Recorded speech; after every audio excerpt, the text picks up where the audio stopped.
Syederalun, ratusan kader dan kaum perempuan menghadiri pertemuan silaturahmi dengan calon Bupati PD nomor urut 2 Sarjani Abdullah dan calon Wakil Bupati Al-Zaizi pada Sabtu 12 Oktober 2024. Sarjani Abdullah yang akrab disapa Abu Sarjani hadir di tengah kaum perempuan atas undangan khusus di Rumah Tokoh Masyarakat Mutiara, Toke Yusuf Corda di Kampung Lampuh Sirong, Kambuk, Kemukiman Bereh, Kecamatan Mutiara.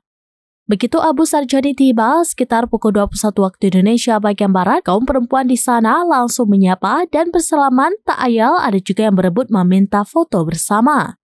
Abu Sarjani dengan senang hati melayani seluruh permintaan tersebut. Abu Sarjani yang hadir mendapat sambutan hangat di tengah kaum perempuan yang sudah menanti.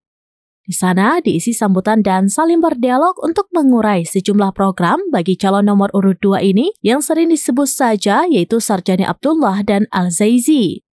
Pertemuan di malam itu diisi oleh menyampaikan sejumlah program dari Sarjani Abdullah dan Al-Zaizi. Ada sejumlah program Sarjani ingin dijalankannya yang masih banyak tertunda.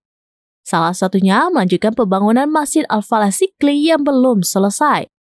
Selain itu, termasuk program 1 hari 1 ayat untuk anak sekolah, ditambah lagi program beasiswa santri daya, khususnya santri PD yang berdagang atau mengaji di daya-daya di luar Kabupaten PD.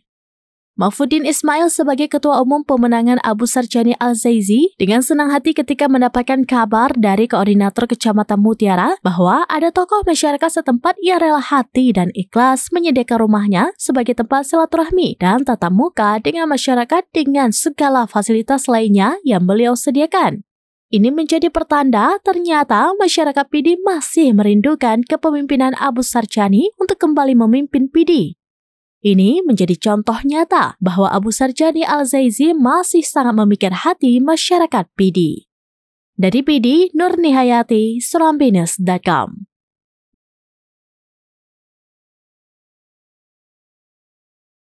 Download Tribun X sekarang, menghadirkan lokal menjadi Indonesia.